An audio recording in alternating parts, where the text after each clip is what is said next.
Welcome to Mysterious Universe, Season 33, Episode 13. Coming up on the show, we've got Fictional Incursions, encounters with the shiny suits, and the humanoid mutilators.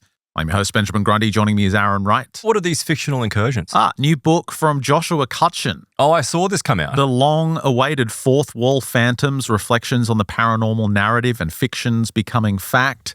He's had some bangers over the years, hasn't he? Yeah, he's had, was the Brimstone Deceit, which was the sense that people detect around paranormal phenomena, which is always like that sulfuric, demonic. Demonic. It's been very late.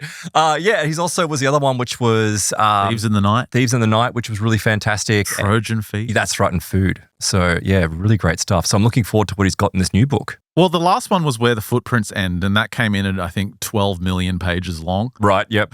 So this latest one, Fourth Wall Phantoms, the idea, 794 pages. That's better. Well, yeah, I want to talk about these fictional incursions, and that's the idea of authors, creative types working on a novel or some kind of story. They're focusing all their mental energy on a specific character, some particular character, and then in these strange moments, these fleeting moments, they seem to see this character in everyday life. That's right. This is like this thought form manifestation that some writers experience. And if I recall correctly, I think the demonologist Hans Holzer, he didn't he look into a case of people that were seeing like a shadowy phantom in their apartment building, and then it turned out that the guy that wrote The Shadow had actually written it in that building. Yeah, that's one of the most famous stories because that was in John Keel's Mothman Prophecies. Right, yeah. The creator of The Shadow. I'll be mentioning that later. Alan Moore's one of the other ones that always comes up with John Constantine. Because he created he the V for Vendetta guy or Watchmen? Yeah, and he created the John Constantine character for the Hellraiser DC comics, and he saw this character, John Constantine, on multiple occasions. But not only that, people after Alan Moore that worked on the John Constantine comic book for DC Comics, or ended up being one of their subsidiaries, one of the other ones, but they started to see him as well. Yeah, right. So when people external to you start seeing it, then you can rule out the possibility that it's just because you've been too caught up in your work and it's becoming to the forefront of your imagination, so you're seeing them everywhere. It has the hallmarks, though, doesn't it, of Alexandra David Neal. Like it's got that same kind of feel to it because Alexandra David Neal, when she traveled to Tibet, she learnt this knowledge about how to create a tulpic form, and it got out of control. It's the same thing, although it's inadvertently done by these creators, by these authors. She spent months on trying to dissolve it. Dissolving it because it got out of hand, but intense focus and concentration to create it in the first place. And when you think about an author creating a story, creating characters, that's what they're doing. There needs to be a study, I think, and I don't know how it could be conducted, but into the personalities of people that have doppelganger experiences or vertigo experiences. Because I wonder if there's a certain personality trait, an ego trait, or even a form of narcissism or something, or selfishness or something like that, which causes people to project a thought form of themselves onto people around them. So it just emerges into the physical reality. Yeah, it's like you're thinking about yourself so much that somehow your ego escapes from They're not thinking about themselves, they're thinking about characters. But this is what I'm saying. Oh, it comes like doppelgangers or vertigo experiences. I see what you mean. Well, when I saw this book was out, and he's got this whole section on these fictional incursions, because we've covered these stories over the years, and I thought, they're few and far between. There's not that many of them. And in comes Josh with 794 pages. Like the whole book, though, isn't like 794 pages of those types of encounters. There's a lot of it is. There's a ton of stories. I like it because I was reading the blurb to it, and it did say that's previously untold stories. So when I see something like that, I'm like, oh. Well, he references this other work from 2023, I think it was, by Chimdambaram Ramesh. Well done. That's Embodied Imaginations, Fictional Characters Making Experiential Crossings into Real Life. And this guy has got even more stories. So I started to go into this as well. And I'm not just talking about, these comic book artists supposedly seeing fleeting glimpses of their characters. There was a survey done by The Guardian years ago, generally asking writers if they experience their creations, their characters having some kind of autonomy. And it was an amazing response. It was something like 60+% saying, yes, the characters dictate the story. They Yeah, that's decide interesting. what happens, where it's going. Like we saw this when we covered Tolkien recently on a Plus episode, where he basically said that he wasn't inventing anything. He felt like he was recording something that already existed. Yes. So this comes up a lot, but also you get That's a little bit different though, isn't it? it's a little bit different, but it's tied into the idea of tapping into something that is tangible and real, but in another place, in another time. And sometimes as I was reading through these fictional incursions, I got the same sense that these characters, in some instances, pre-existed, and the author is just tapping into something that's already there. And this character, which already seems to have a full-blown sentience and full-blown molded character, starts to communicate with the author about what the story needs to be. And you hear this time and time again. And I've got all these examples coming up in Plus where authors, for example, an author will be like, okay, I've got this character, but, I need to write them out of the story. I need to end it, tie up their loop, have them get married or have them die. And they'll sit down and start to write it and nothing comes out. Because the character doesn't want to leave? Because the character doesn't want anything to do with that storyline. And as they kind of sit there, they'll start to dream of this character. Or in some instances, the character will start talking to them in their head and tell them, no, you need to put me on this cruise ship. I'm going to go somewhere else and do this. Like they're really experiencing what the writer's writing. And in some instances, which we'll get into the real extreme ones, the character literally shows up in their writing room. Okay, I like the extreme elements. That kind of helps. Yeah, All right, so that's coming up in Plus. Okay, well, then we'll get into that in a moment. But let's jump into this show. And for this show, actually, I wanted to cover something that I found to be intriguing. So recently, you and I have been talking about, the way that the intelligence behaves behind the phenomenon. And, whether it's a ghost sighting or a UFO experience or anything, a cryptozoological experience, we never seem to be able to pin down exactly what it is. And this is what researchers for decades in any type of field, in any part of this genre in the paranormal, they find that the moment that they think that they have the answer, an understanding as to what is behind some of the highest of strangeness cases, it's elusive. It just suddenly changes and something happens. And this came about because I was looking into the work of Butch Witowski recently. And now, sadly, he's passed on. But if you recall, Ben, he was with Pennsylvania MUFON. He was one of their lead investigators for a very long time. It's funny to watch how people like him have their approach to the paranormal change, to the phenomenon change. And he's stated on a number of occasions things like, when he first started looking at the UFO phenomenon, and obviously being with MUFON, that's primarily what he was looking at, he thought that there was really no threat coming from ufological paranormal. So start again. Phenomena. So I was going to say paranormal phenomena. But as he kept on moving along in his experience, his opinion dramatically changed. Dramatically. It went from, it's just a light in the sky, or we should be inquisitive, we should be curious about this kind of stuff, to, if you encounter something, if you see a light, drive as fast as you can in the opposite direction. Get the hell away from it. You don't want to deal with it. You don't want to get engaged with it because it's got something nasty attached to it. And I'm like, that's like really reflects what I feel about this phenomenon. As much as I've tried to describe that, and we were talking about it recently, that it's like it inspires wonder. It keeps people from falling too far into materialism. Yes, it does. However, there is this underlying current of this negativity, of this nastiness that these things have. It's funny, I was reading one of Brent Rains's old articles from AP magazine, and he tried to reach out to this woman in the 1970s who was essentially the new leader of this group that believed they were speaking with inner earth people. Through channeling? Yeah, through channeling and the people that lived in Mount Shasta and all this kind of crazy stuff, right?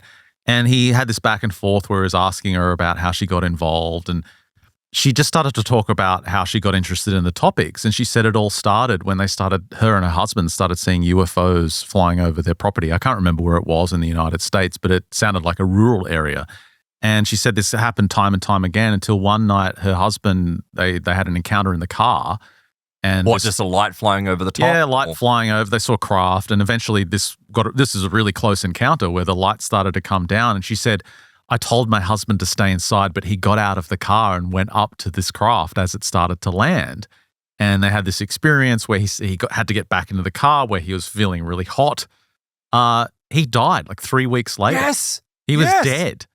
And she didn't run away from the phenomenon. She didn't think, oh, this is bad. I shouldn't get involved with this. She doubled down. Oh, no. And she's like, I got to get in touch with them and they're here to save us. And I got to get in touch with the inner beings and Mount Shasta. It's like it killed, whatever this phenomenon is, it killed your husband. Yeah, see, I think that's actually, and this is a topic for another show, so I won't go too great a depth into it, but I feel like that's like the other side of the initiatory experience. Like we described the initiator experience that people have that kind of draws them into these experiences. They've never had an experience before. They've never dabbled or had any interest whatsoever in the paranormal. But then something happens, and usually it is a UFO experience, a light in the sky, occasionally a ghost in the house, and it pulls them in. But there are other cases of where it's so extreme, it's so overwhelming and so clearly dangerous. And that's a perfect example, Ben, rather than it getting all those people around it affected to go, I'm not touching this with a 10-foot clown pole. What do? They double down. They triple down. They go so deep into it. And then before you know it, you're a UFO cult leader. That's literally what she was. Yeah, inner earth beings. Yeah. And what happens is because then you're a conduit for other people to be pulled in and to be utilized. And I don't know what it is that they want. I think that this is some type of spiritual energy thing that's going on here. I don't know, but that's what I feel like it's like. But it's not entirely non-physical. There's a physical element to it. And that physical element comes from things like blood, for example, genetic material, meat, from cattle mutilations. And that's the big part of the show that I want to talk to you about is cattle mutilations. Because Butch points out that, look, what did start to change his opinion about this is the cattle mutilation phenomenon. Right. Obviously, being in Pennsylvania, being a MUFON researcher, he came across a lot of these encounters. And they are extreme high strangeness where you really can't understand. And there have been discussions just for over and over and over and over and over for years as to what's responsible for it. You've got people saying it's satanic cults. You've got people saying that it's devil worshippers, which is really the same thing, but less organized. You've got people saying it's UFOs because they see lights. There's a whole range of different discussions. The government is using helicopters, black helicopters, to sample radiation or looking for Creutzfeldt-Jakob's disease or, spongiform encephalitis, bovine spongiform. We never really know what it is, though. But there are these little elements that pop up amongst cases that researchers see that they don't commonly report on, but it builds a bigger picture for them. They start to draw conclusions as to, hang on a second, this is not good. So there was one example that Butch describes only very briefly. But he said that there was this one case of a cattle mutilation where this woman on a remote farm, obviously a rural location, and she'd experienced a cattle mutilation. I think she'd experienced a number of them before she actually contacted anyone to come and take a look at it because it really was just that bizarre and that unusual. Now, she describes that when she had gone to inspect where this cow was, essentially that most of the cow had been obliterated, like most of it was gone, which is a little bit different to what you hear from cattle mutilations. Normally it's the other way around. But from what I understand is that it left this essentially slab of steak, of meat behind.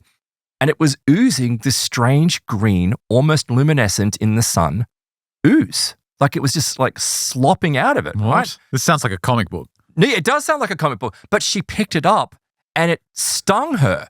Not only why would you pick up it the burnt ooze? her. No, well, Never pick up the ooze. Well, that's right, but she picked up the steak, like trying to work out what it was. But you're right, I'm the same. If I had weird cattle mutilations going on my property, I'm not going to pick up a piece of steak that's got green ooze coming up. But she picked it up and it burnt her. After it burnt her, it made her extremely sick.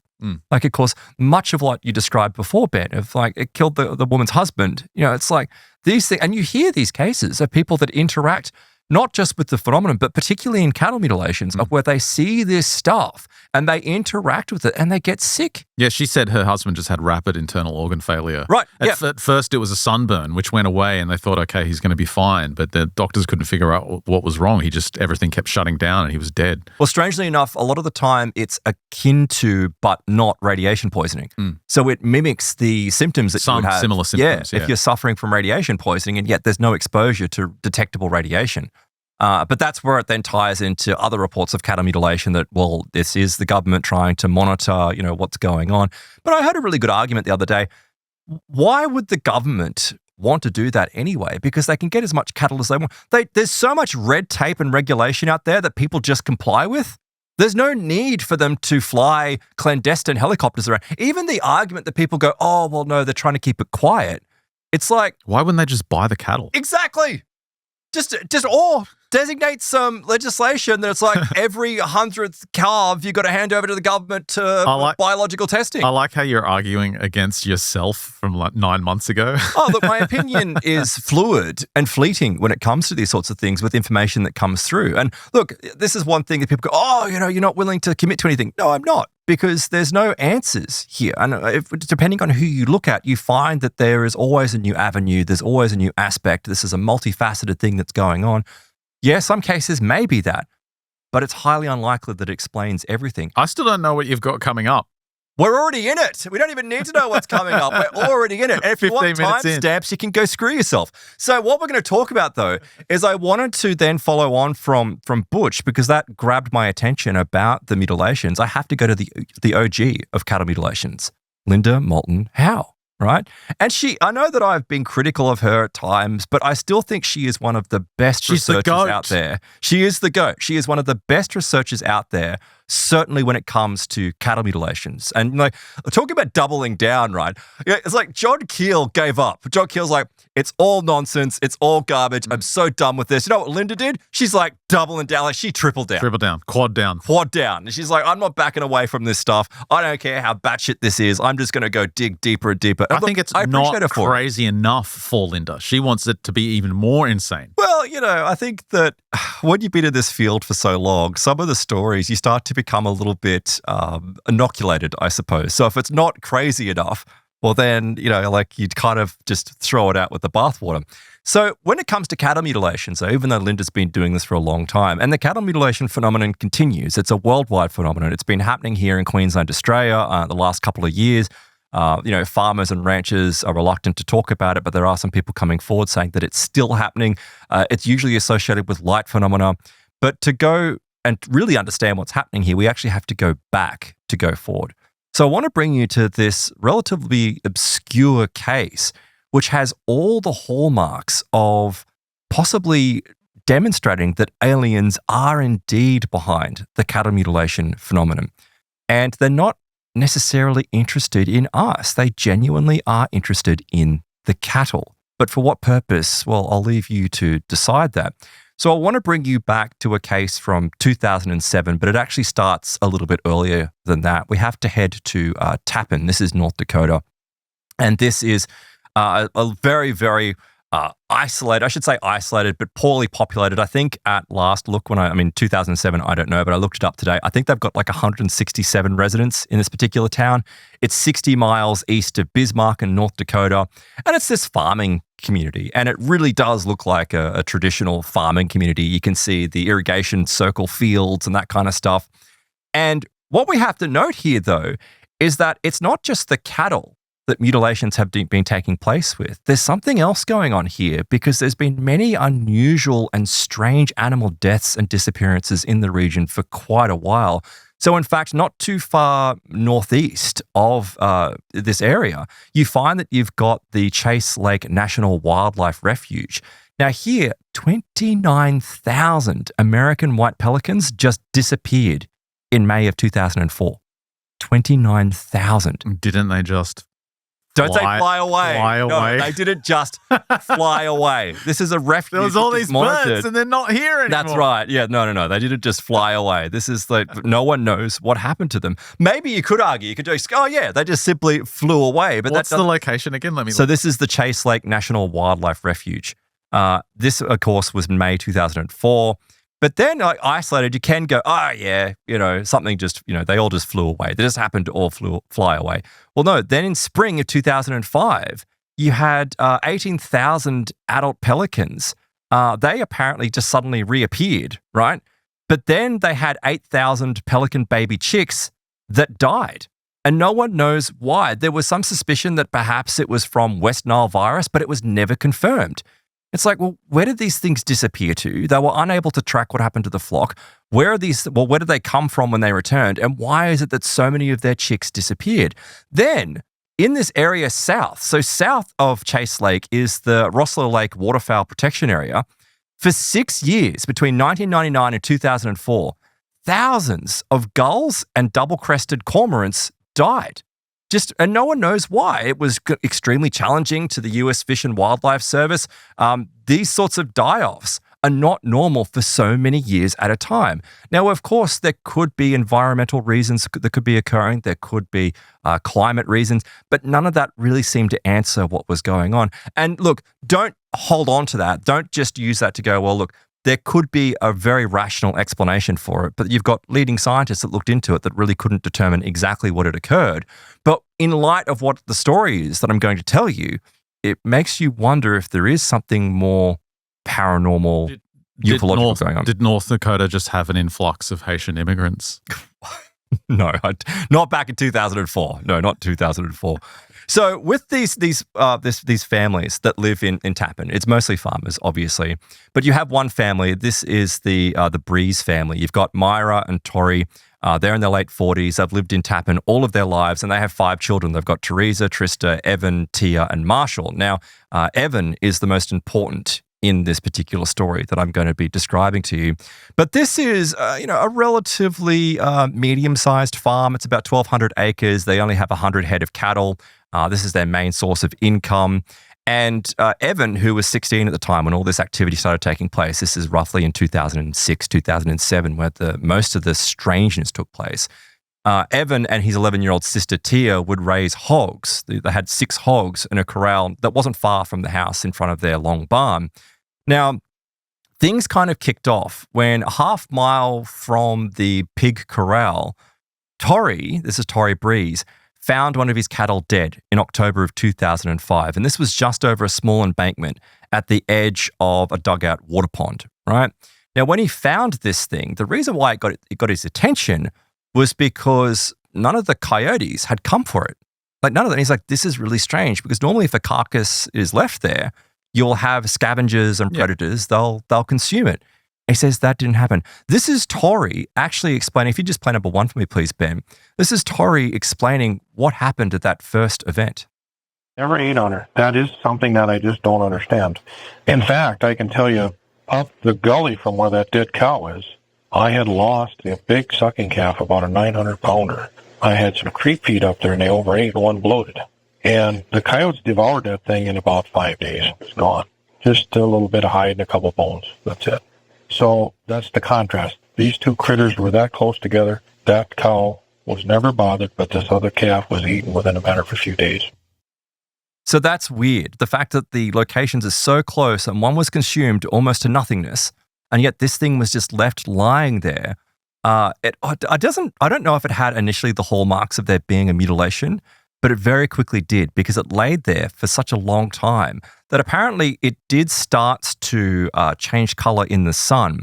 But then something happened that after it had been there for such a long period of time, something came along and inscribed something into the carcass. Now, what happened is we find that on April the 6th in 2006, Evan, who was a 16-year-old son at the time, decided to head over to this area of this dugout pond. He was paying attention to this long dead cow, and he said he encountered something very strange. When he entered the water pond from the other side, heading down the small embankment, he was about 30 feet from the cow. He saw something very, very odd. But just play number 2 for me, please, Ben. The reason Tori Breeze paid attention to that long dead cow on April 6, 2006 was that something very strange entered the Breeze farm near the water pond on the other side of a small embankment about 30 feet from the dead cow. Afterward, as Tori and his family explored the land around the water pond, Tori found a large disc-shaped symbol etched on the dead cow's hide next to 2 triangular punctures. The disc was overlaid by 6 lines. Symbols on the cow. So this is not just simply, something that's occurring to the skin as a result of exposure to the environment. There is something else. This is something very specific going in. Now, we'll find out later on that as the activity increased around this farm, the UFO activity, the family started seeing lights in the sky. And some of this will be described to you in the audio that I have coming up. But it wasn't just simply that it was a ball of light that people were seeing. They were seeing grids appearing in the sky. And these grids seemed to be akin to the impression that was on the hide of this dead cow. Now, they have been up there numerous times previously. They've seen that it was lying there, that there was no markings in it, and then yet suddenly there was something there. There was this impression there. Now, you also find that around this time that there was UFO activity taking place, and this was because, let me just play for you Evan describing some of these lights that he saw. Now, also, if you're watching the video to this, some of these drawings that come up have actually they're just colored drawings. They're rather crude, but they express what's going on. It's Evan drawing what he saw. Okay, I see. Just as I was reaching the top of the hill where there's an embankment down to the dugout, got to the top of it and I seen that UFO sitting by the dugout. Looked triangular shaped to me and had like oval-shaped lights on it that were real pale blue. The beam was, and they were real big from what I could see. And it looked like they could bend over hills. When they would shine over them embankments down there, it looked like they could bend right over them. And it was as if they were looking for something? Yep. And when it took off, did it make noise? What happened? Completely silent. Not a sound. So this is strange, apart from the fact that he's wandered across a UFO, a triangular-shaped UFO, which is just sitting on his family property. It's also that he described there that the lights bended. They bent with the curvature of the land. So this is something that comes up in other UFO cases. And in fact, there was a UFO case from Victoria here in Australia where a man was driving home one evening. He came across what appeared to be a landed UFO, but the reason why it got his attention is because as his lights were on the road, because it was dark at night, as he's driving with his headlights, he noticed that his headlights actually bent towards the UFO. It actually pulled it towards it. This is consistent with these reports that these UFOs seem to be able to alter the physics of light. And this is strange what he saw because this triangular-shaped craft, as you can see with these strange light blue orbs that were towards the sides and bottom of this craft, they were also shooting out light. There was light that was coming out from it that grabbed his attention. His dog was really freaked out. It's not included in the audio there, but apparently the dog normally would react to something like that, anything new, any farming equipment, machinery, vehicles. But he said that his dog, he looked down and his dog was in shock, like a dog to be displaying that. Ultimately, the dog kind of calmed down and went running down the hill towards this thing. But as soon as it got close, this craft took off into the night sky. Now, the following day, the entirety of the family, I believe, went to inspect this site, and they found that there were impressions in the ground. But let me play for you. Play number 4, please, Ben, where they describe some of these impressions. The craft that he seen sitting there was sitting between the banks on the east side, on the far side of the water. And that craft was sitting on the same side that the dead cow carcass is. So whatever etched that on there, cut it on there, whatever word you want to use, done it a long time after this cow had died. Was that the symbol? That was that the symbol. you're talking That was about the earlier? actual. Okay. That was a photograph of the actual impression that was made in the hide. And he asks a great question there, like, who would have done this? How could this have been done? Like, it wasn't done before, and it's very specific, right? So people can go, well, this is some type of occult symbol. You have to remember, this is a small town. You don't have these clandestine groups of Satanists that are just waiting to find a dead cow somewhere to mark these inscriptions into them. And certainly they're not capable of causing them to be replicated in the sky. The thing about this image is that the idea with cattle mutilations is that they're precise. Correct. The precision is something that human beings can't achieve. And yet this carving It's on crude. the cow looks crude and something that anyone could do. But if you notice there as well, so there's like 5 lines. Do you see that there's 5, 1, 2, 3, 4, 5 lines? There's one crossed in the middle there.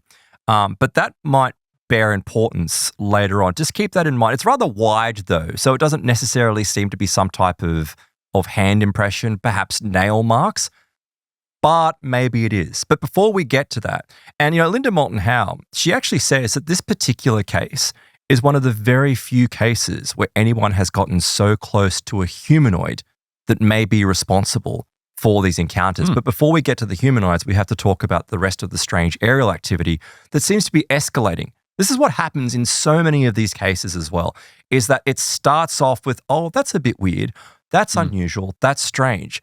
But then as they start to become inquisitive and investigate it, the activity ramps up. And maybe this does have some type of thought form or energetic reason to it, that it draws upon the fear or the concern or even just the inquisitive nature of the people that are interacting with it, which grants it more energy to be able to really explode into the activity that is just overwhelming for people. So 4 months later, on the 20th of July in 2006, it was roughly around 11 p.m., Tori was actually helping one of his neighbors. Apparently his car needed to be repaired and he needed a lift to wherever the vehicle was being repaired. And the two men were driving, and as they were driving along, apparently they both saw blue lights in the night sky. But these blue lights were making L-shaped patterns as if searching for something.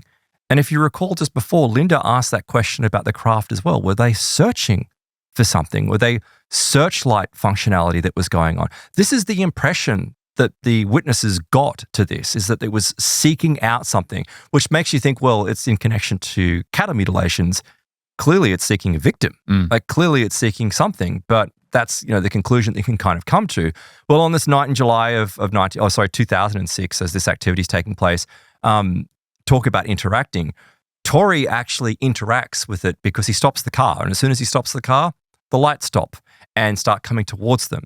He then pursues it. He moves towards it. It seems to back off. And there's this cat and mouse game going on where it's like, this isn't just some natural phenomenon in the sky. This is that it is connected to him some way. There's some type of understanding, a link between the two, which for me is already suggesting that this is what Butch Wachowski was warning people. Don't interact with it.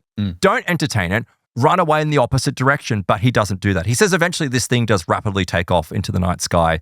But he's beginning to believe, he's not entirely sure, but he's like, is this light, this blue light that I saw that was behaving in this fashion, is it the same as the blue light from the craft that sat down in the waterhole in April on his property?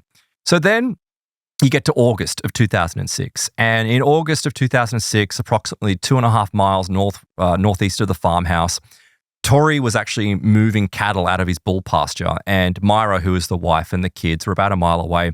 Now, Tori had a motorcycle that he used to corral the cattle. Yeah.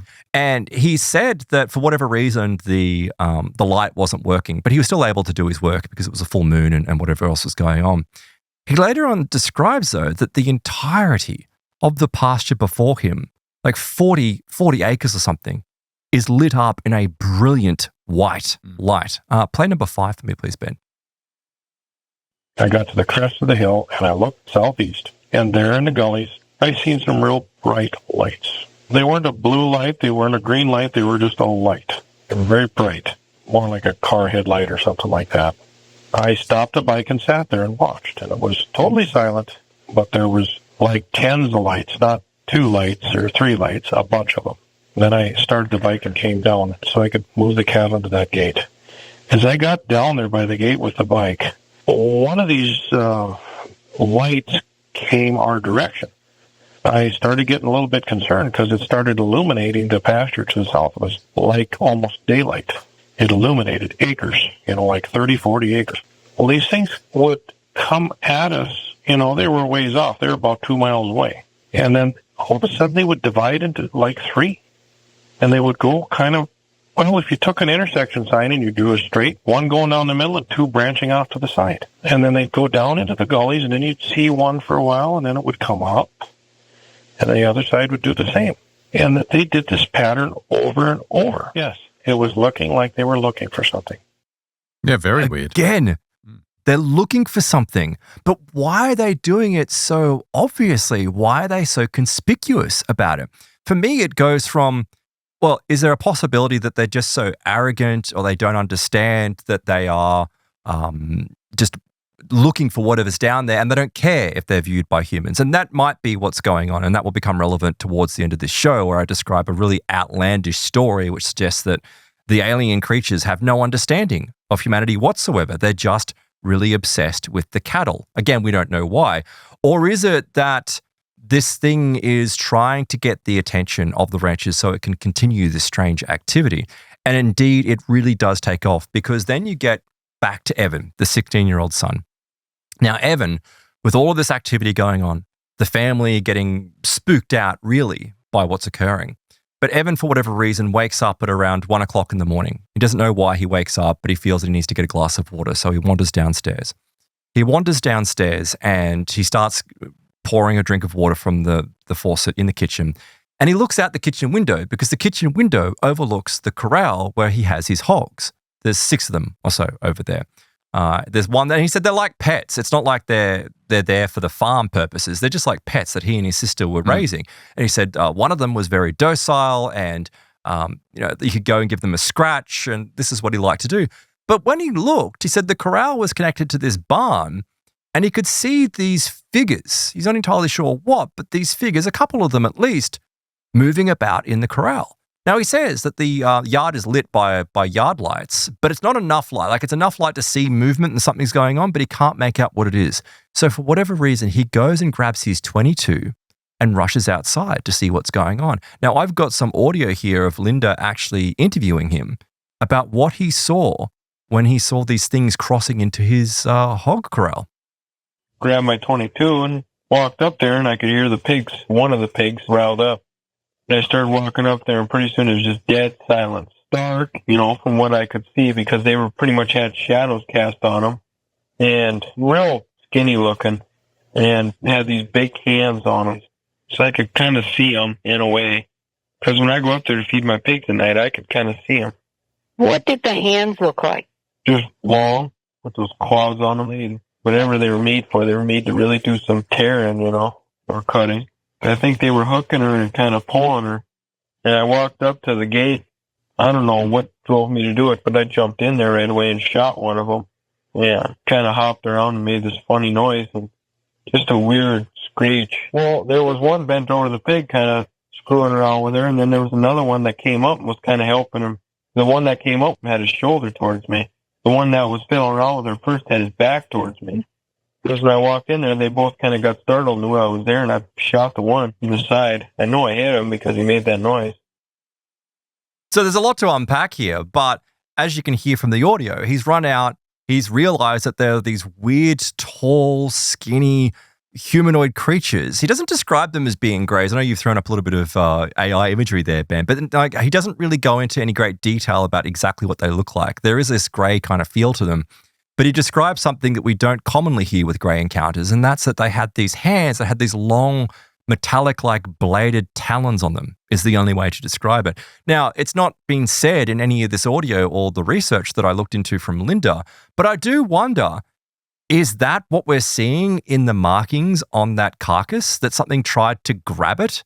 I mean, it looks like it's a little bit more... As you raise the point, right? Like normally when you have some type of mark left, it's more precision, it's lasered. But this, has it attempted to scratch out a piece of tissue? Is that what it was trying to do? Did it kind of just use its talent to kind of draw around the outside and just was expecting to pull it out, but it didn't work for some reason? It looks like it's from a machine or something because the lines don't look like random scratches. They do look a little bit random. Though. Look at the distance between them. So there's not equidistant between each of those lines. It's more consistent with what a hand would be or a finger would be or the finger distance. Maybe. So look, I don't know. I'm just obvious, and that's all we can do is we can speculate as to what's occurring here. But the fact that he described that, he saw this docile sow of his, which was deceased. He was pretty sure it was deceased because he said, despite being docile, you wouldn't be able to drag it the way that it did, but it also seemingly was using its claws. There was no apparatus or mechanisms. There's no instrument that it was using. It was using its hands to claw this thing and to drag it somewhere. Now, where that was, I'm not entirely sure because he doesn't describe if there was a craft, and I'm sure that there was a lot of adrenaline running through his body and he was so freaked out. Again, he's 16 as well to confront something like this. But then shooting one of these creatures and for it to holler, he actually described the sound that it was making is that it certainly wasn't human. It wasn't animal. Do you have audio coming up where he gets a regression? I do. Yes. And he goes on board and they're making bacon or something and they offer him a bite like that's that famous South American case where they took his horse. Yeah, they served up his horse and then it was being pushed by, this is a really positive spiritual encounter. No, it's not. I just cannot understand, actually, I'm pleased you raised that. I cannot understand how people are so captured by this UFO narrative, which is going on at the moment. In fact, I think I saw only recently, was it Jacques Folly? Don't quote me on this, but I think it was Jacques Folly who was like, I'm very concerned about the information right now being released by the government and how the government is in control of the UFO narrative once again. And this is something that I've been saying for a long time here. Like, so many people are caught up in how exciting it is that the government is coming forward and the tic-tac stuff is coming out and you've got these whistleblowers coming out. The government's controlling all of it. And what have the government always done with this stuff? They've controlled it. This is not a safe thing. And these aliens are coming to help us and they're all nice. I've really got to hammer it home. I know I'm flogging a dead pig here, but it's not safe. It's not good. And cases like this, even though this is 20 years ago, 19 years ago, it highlights just how dangerous this stuff is. So he did. Let's get back to it. He shot this thing. This thing, for whatever, we don't know at the time, right? But after he shot it, he described something very strange because he said he feels like a heat or a pressure behind him. And in the hypnotic regression, this number comes out. The number that comes out is 5. And it's open to interpretation, right? But what we know is that he said that when he was looking at these creatures, 2 of them were messing around with the sow, but there were 2 others that were hovering around the location as well. So there was 4 of them that were in the pen. 5 is the one that comes up behind him and grabs him. What happened to your sweatshirt? They could grab me by my t-shirt because I had a pretty baggy t-shirt on. This would be the entity that grabbed you from behind? I don't grab my t-shirt and swung me down. How many tears? What happened? I think there was probably about 5 tears in it, like fingers. They were all placed just like a big hand. Thumb on top, obviously, because whatever was grabbed me from the back. So if you're just listening to the audio, essentially what he's showing there in the picture, and that's a picture of him, is that something reached around from behind him, clawed across his chest, and made very fine cuts, 5 very fine cuts in his t-shirt. But the astonishing thing is you'd expect that if you have an experience like that you would have cuts to your chest. He had none. He had 2 small red marks to his chest that faded within a week after this encounter. Well, all those scratches are on the front of the shirt. It reached around from behind. So it's like it came up and hugged him, reached over the top of him, and then like clawed across his chest. And he wasn't bleeding from that at all. He wasn't bleeding from that at all. That's crazy. Not at all. And you hear this as well, though. I mean, how many times have you heard reports of people having interactions with UFOs and they have damage to their body, but they'll have damage to their clothing, but none to the tissue underneath? If he just took this kid on his own and he said some monster grabbed me from behind and tore my shirt open, you can see a scenario where the investigators are like, oh, well, show me the wounds. And he's like, well, there are no wounds. You're hitting on something So immediately...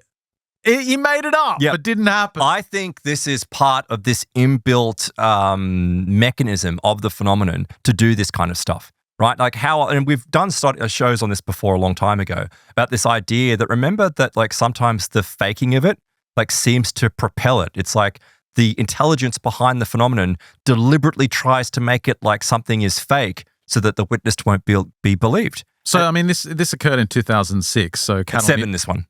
Cattle mutilations are pretty well known. It's a well-known trope at this stage.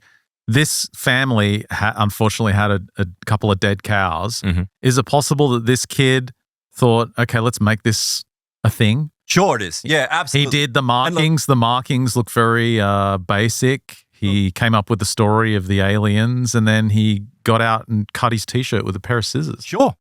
Absolutely, that's a possibility. The thing is, though, look, and you have to remember, this is 2007 Linda Moulton Howe. She is convinced that they are very genuine about what they're describing their experiences. You have to remember, they're just in a small, sparsely populated community that they're having weird experiences. And I just don't think that you would go to the effort of making, because really, what do you expect to make out of this? It wasn't like you could go viral back then or suddenly start kick streaming of cattle mutilations and making money out of live streams.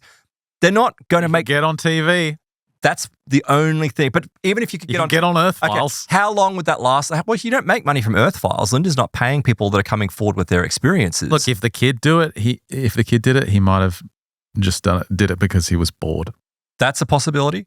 But Linda says that she's quite convinced that that's not what's going on. And you got to remember, he's 16. He actually behaves, when you listen to the audio of him speaking, he does just behave like a 16-year-old boy who has had something very unusual happen to him. Okay. But of course, yeah, you're right. Hypnosis does come into this. And we start to understand, well, because he said essentially that after he had this experience, he blacked out. Like there's something reached over him. He blacked out. When he came to, he had this awful headache. He said it was just an unbearable headache. He went running back to the house and kind of fell into a slumber from what I understand. but he was put under hypnosis, and the hypnosis revealed some interesting elements about these beings. When he was under hypnosis, he is going on saying that the entities are all staring at me in fear. They are scared of me. And the hypnotist, Craig Lang from Minnesota, a professional hypnotherapist, said, "Where are you right now?" And Evan says, standing in front of them, looking at them, they are kind of telling me that they don't want anything to do with me. And the hypnotist asked him to move on further, and he sees this one limping that he shot and says that the entity is holding its side. And the hypnotherapist asks, what else does he notice? And Evan says, and they are staring back because they are not here to fight with me. So let's look at this. When he undergoes the hypnosis, it becomes apparent to him that they're not interested in him whatsoever. Now, this is in contrast to what I was going into with Butch Wachowski, because he was like, no, there are human mutilations. This is something that we've covered. You know, there's a number of researchers that looked into this. Lon Strickler has reported on it. There have been, numerous alleged human mutilations, both in South America and in the UK, but possibly in the US as well, of where you go, well, then what is happening to these people? You would think that this young Evan kid, if he's coming across these humanoids, which are clearly responsible for these particular mutilations, that he himself is in danger, but that's not what we get from it. We get from it that these beings are like, what are you doing here? Like, you're not supposed to be involved in this. And he said, and it's not included in the audio there, but he actually said that at one point they're all bowing their heads. They bow their heads to him, like it's some type of capitulation to him. Well, it seems like just from that snippet of audio there was some kind of telepathic communication. Yes, but we don't know what that is. How else would he receive that information? I mean, clearly he's saying he's receiving the information. They're not there for him. They're there for the pig. Yep. So, yeah, it does have the hallmarks of other encounters. But, yeah, I mean, how does this situation occur? Like, why do they need a pig? Yeah, exactly. And no one knows what happened to that pig because they never found a carcass. This is the thing. They never found a carcass. It just disappeared. It was just gone. Now, of course, remember at the start of the show, I was describing like there's been these weird disappearances of animals all through this region. So, see, that's more expensive to fake. Exactly. You're going to do a hoax and you destroy or remove your own family's farm animals. Exactly. You're totally right. So what Linda points out, though, she says, look, and this is what researchers have the advantage of doing, is that when they do a lot of research, you can connect the dots. You can start seeing parallels, similarities in cases. And she says, look, there was a case from 1980. It's rare, but it was enough for her to recognize that there's a similarity in this. Listen to this case from 1980. Is this number 9? Number 9, please. Yes. I was investigating a human abduction case that occurred the week before Thanksgiving of 1980, and it was a husband and wife had been driving north of Denver, Colorado, when suddenly another blue light, surrounded them in their car, and they lost about an hour of time.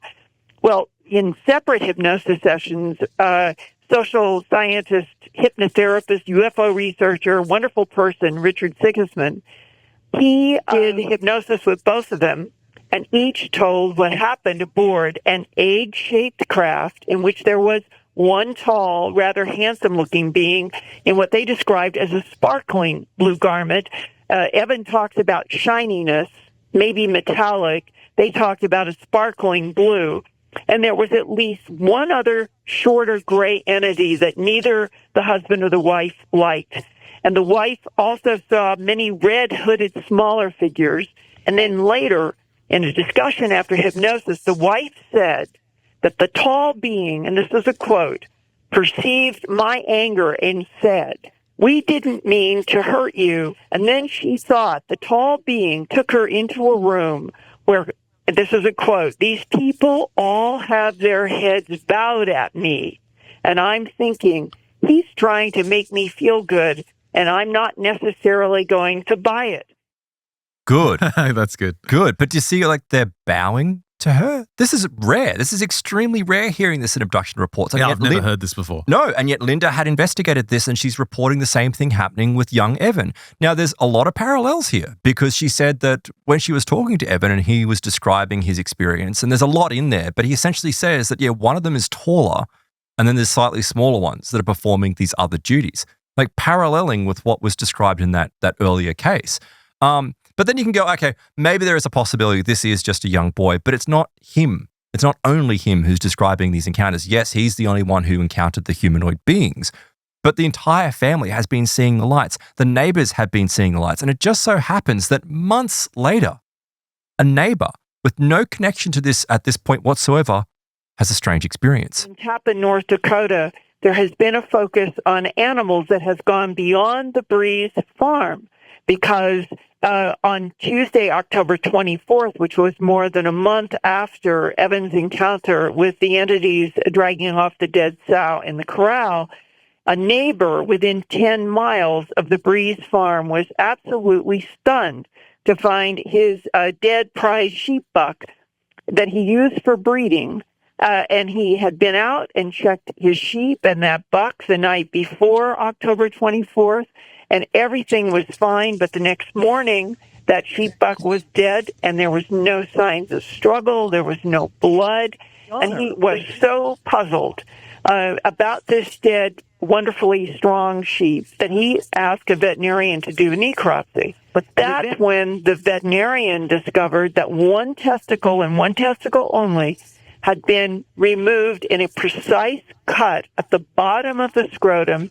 The testicle had been pulled out, had been excised straight across surgically. The veterinarian acknowledged this, and the official cause of death was put down as unexplained. Oh, I bet you it's unexplained. Surgical. Why would they only take one ball?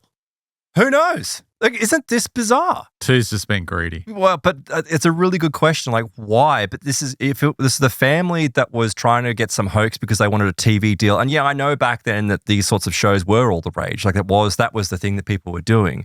I don't think you would go to the effort to wait months to somehow surgically remove the testicle that's undetectable in the cause of death from your neighbor's prize buck. And what was the image you attached to the MP3? So that image was what was drawn by Evan of what he saw in the clawed hands of those creatures, those humanoid creatures that were in the hog corral.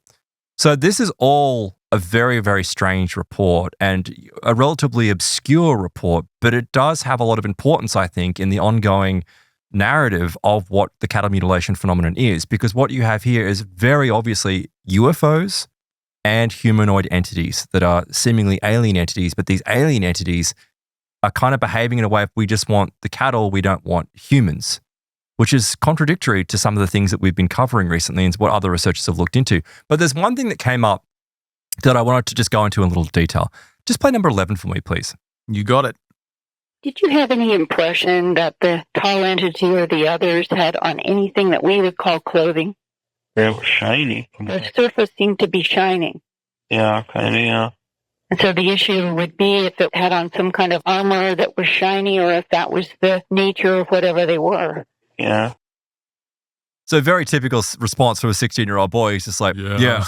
But he did highlight that they seem to be wearing shiny one-piece uniforms or shiny one-piece suits. And this is something that comes up in many, many cases. But normally with the shiny suits, whether they're silver suits or blue sparkling suits, they're normally connected with contactee reports. It's like the Venusians are wearing them or the Nordics are wearing these things. But this is a little bit different. These are entities that appear to be much non-human, like they are far away from the contactee reports.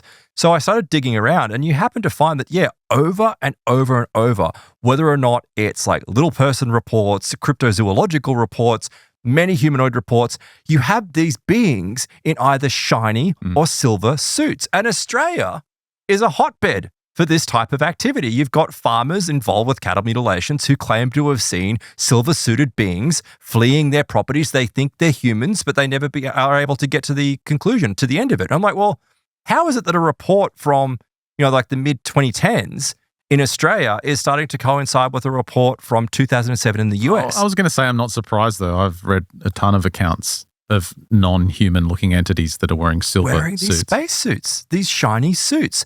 So just listen to a few of these reports that kind of highlight just the variety of these, one-piece suits in these beings. This is from Adelaide in Australia. You have the report of Samantha Kay. This is from September of 1984. She was walking home from a late shift at a local restaurant where she worked, and she said she stumbled into what she described as simply a little man. Like, she literally stumbled into him. He was 2 feet tall. He was racing across a quiet road. He was dressed in a shiny silver one-piece suit and a large helmet. He vanished into a nearby alleyway, and Samantha said she was too amazed to be scared by the weird experience. Like a 2-foot-tall, weird dwarf-like creature getting around. A similar saga also comes from Janice Bakewell, who encountered a UFO, a small UFO, extremely small, in Marlborough in Wiltshire, England, in January of 1977. Similar to a report from Frank Banner in 1971, Janice was walking through the woods with her dog. It was early one morning when she heard a loud buzzing noise that quickly filled her ears. She said clearly it distressed her dog. She was puzzled, looked around, but to no avail, could see anything. She said about 2 minutes later, everything became alarmingly clear, for out of nowhere came a tiny flying saucer. She said it was hovering at about 4 feet off the ground in a small clearing of trees. It was circular in shape, silver in color, and had a red band around the middle. It was barely 4 feet across, and she watched, astonished, as the small craft settled to the ground in this weird, wobbly fashion, and a small door opened. She recalled that she held her breath, wondering what might happen next, and she soon found out.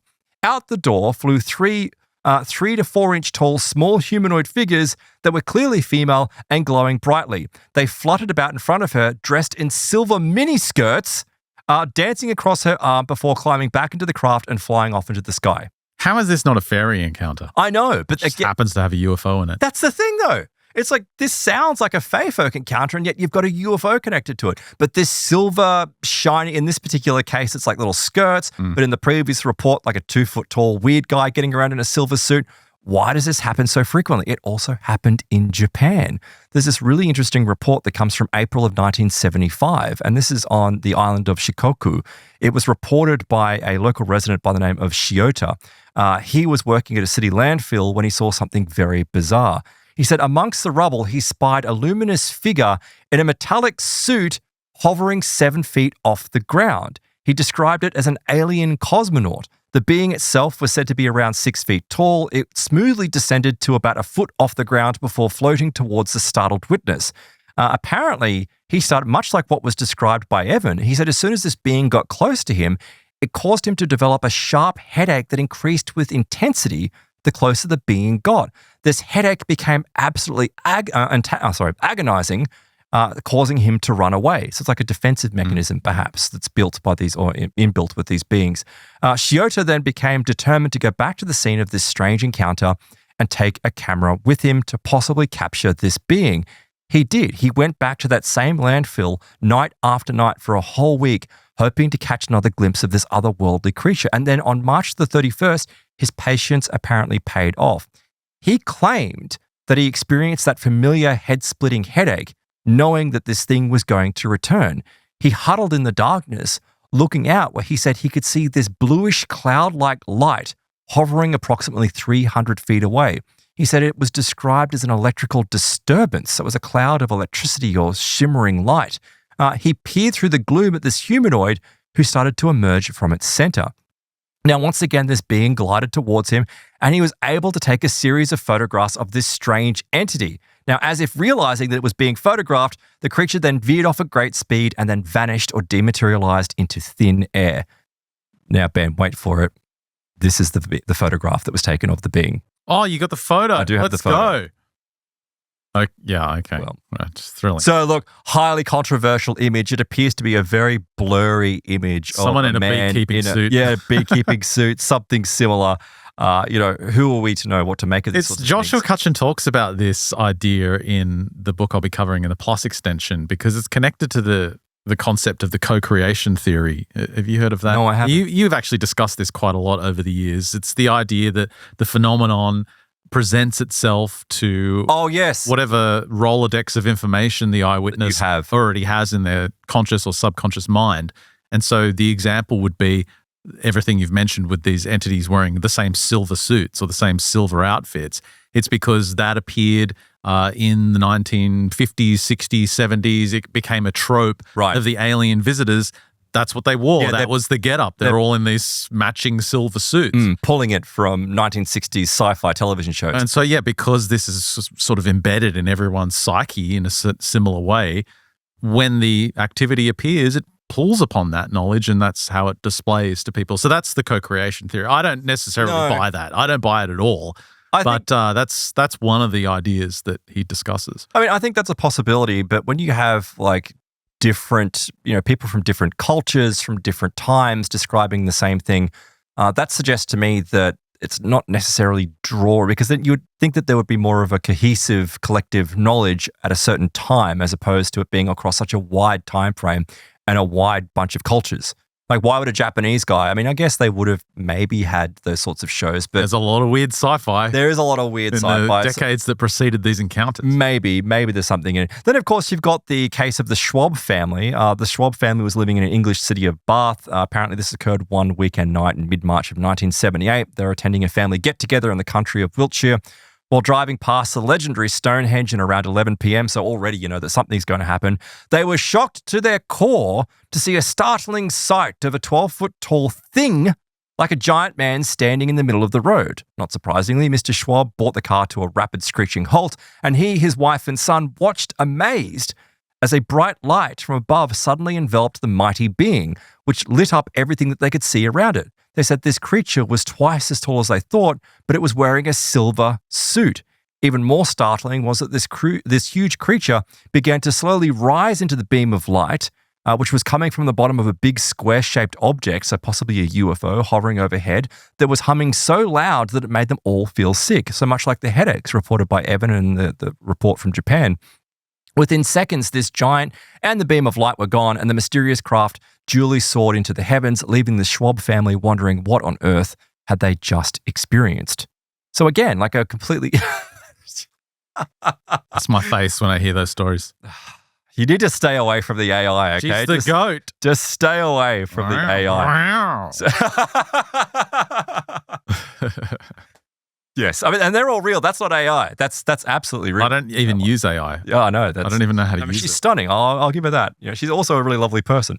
So then, of course, to finish this up, I wanted to bring you to this obscure but surely like the most outrageous story that I've ever heard, but it might give us some insight into what's happening with the cattle mutilation phenomenon. I'll link to it in the show notes at mysteriousuniverse.org so you can go check it out for yourself, but I'll give you the gist of it here. This was written up by Brent Swanson, but of course the story's been around for a while. It relates to a case from the summer of 1948 where a young boy from the Stavropol area of Russia was on the outskirts of a rural village watching their cows and having lunch, right? So already it's got this cattle mutilation kind of feel to it. He said that apparently at one point he decided to take a nap. When he took a nap, he woke up to find that there was some craft. There was this piercing whistle and a silver-colored craft or object that appeared to be like an upside-down plate had landed not too far away with 3 prongs on the underside, like some kind of landing gear. Apparently, creatures appeared from the vehicle. They were dressed in tight-fitting silver suits. Right, so fitting in with the stories of what I've been telling you. Apparently, he was totally paralyzed and unable to move, powerless to resist as they grabbed hold of him and took him aboard the craft. Now, the story goes that he was taken aboard the vessel. When he got inside this craft or vessel, ship, whatever you want to call it, he said he could see that there was a corridor. This corridor had cages that were made out of material that it seemed to be like metallic rods.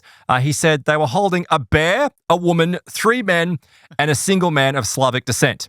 Now, the entities put him in one of these cages. Did they make him choose? No. He claims that apparently one of the men was then taken out of the cage and taken to an area in the room that they could all see.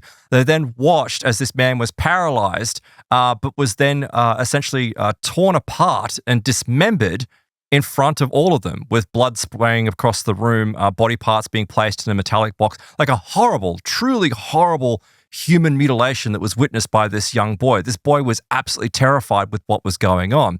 Now, the man in the cage next to him tried to get him to calm down because if you recall, there was 3 other men that were still there, but he was completely terrified by what was going on. Now, this is why this case is just so true. Apart from that already has like horror movie kind of elements to it. But apparently, He said that somehow the man next to him knew where the release was to the door. He couldn't reach it, so he took off all of his clothes and then stood upon his clothes. I'm like, how much height could that give you? But anyway, stood upon those clothes to be able to reach out through the bars and press a button above the boy's cage. The boy then emerged from the cage and then went running through the vessel or running through the craft. He grabbed hold of some type of rod-type apparatus. He wasn't sure what it was, but believed that he'd stumbled upon the engine room where he smashed up a crystalline-like box that was in the middle of the room. He said it was violent and smoking and sparking, causing the beings to rush into the room, being irritated by them or him damaging the craft. He's just trashing their craft. Right, he's trashing their craft. They apparently dragged both the young boy and the man back to their cages, and then the aliens started telepathically communicating with Alexander, the boy. Now, this is where it comes in. It's important to the theme of what we've been describing. Apparently, the aliens were at a loss to understand why the boy was so distressed and so upset. When he explained what had just happened, the beings replied that they didn't realize that human beings were sentient. They had no understanding. They thought that you can understand why they'd make that mistake. Yeah, well, so totally reasonable. Well, basically, just get this right. They explained to this young boy that they were concerned about mankind's use of atomic energy. Oh, that old trope. And they were concerned about what was going on. So they were collecting samples, biological samples from all across Earth to determine the level of radioactive influence upon the world. They had no understanding whatsoever that humans were sentient or that animals were sentient either, and that's why they'd been taking creatures. So humans, bears, mattered to them. We developed nuclear technology, but that didn't know that we were sentient. Yeah, I know. Like, it feels like to me that if this is a true story, it's just an excuse to be scumbags. I'm so glad that you finished your segment on the most real story of them all. It's really good. It actually reminds me of one that was in the news last week. Did you see this one? This is why I hate the Daily Mail. And it's in their science section. Chilling declassified CIA file reveals aliens committed revenge massacre. I actually thought this was the story that you were starting to tell. No, you don't hate the mainstream media enough. So someone that but dude, it's from a CIA document. No, so the CIA document was released like 20 years ago. We've covered on the show. Some dickhead at the Daily Mail listened to some shitty podcast about UFOs. Ours. Probably. And then it wasn't ours. It was some other show. And they're like, oh my God, they turned a whole heap of Russian soldiers to stone. Can I tell the story? One CIA official referred to the shocking battle as a horrific picture of revenge on the part of extraterrestrial creatures.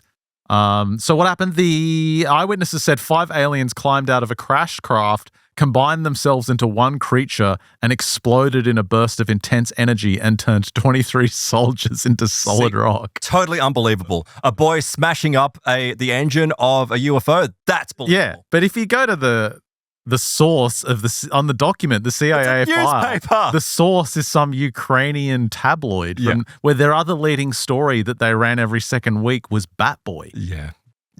So, I mean, this is the thing. You've got to take so many of these stories with, a huge amount of critical thought.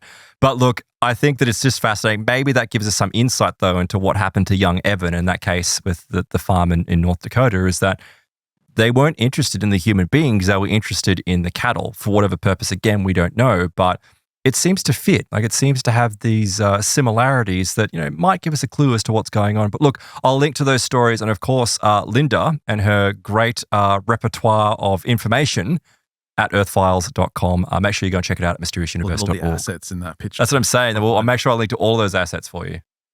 Well, we've got a lot more coming up on this show. We're going to be talking about Joshua Cutchin's new encyclopedia he releases every couple of years. Fourth Wall Phantoms, Reflections on the Paranormal Narrative and Fictions Becoming Fact. We're going to dive into this idea on whether fictional creations take on some kind of sentience. Are they created? Do they have agency? And you'll be surprised. Many, many authors say yes, they do have some kind of control of the story. They influence the author's mind. Some authors have even claimed that they've been harassed and possessed by their own creations. That's coming up when we look at Fourth Wall Phantoms and these fictional incursions. To get access to that, head to mysteriousuniverse.org/plus. Sign up today to our membership. It's $9 a month. It gets you access to the big extensions we do every single Friday. And of course, on Tuesdays, you get an entirely exclusive show just for Plus members. Everything's on the website, mysteriousuniverse.org/plus. You also get a higher quality audio version of the show, no ads. And of course, all the videos and everything we've been doing for 17 years is on the website, and most of it exclusive for Plus members. So again, check it out. Help support your favorite show. We'll link to everything in the show notes as well. That's a wrap for this free edition of MU. Thanks for listening. If you're on Plus, stick around for the great stuff after the break. For everyone else, we'll catch you next week.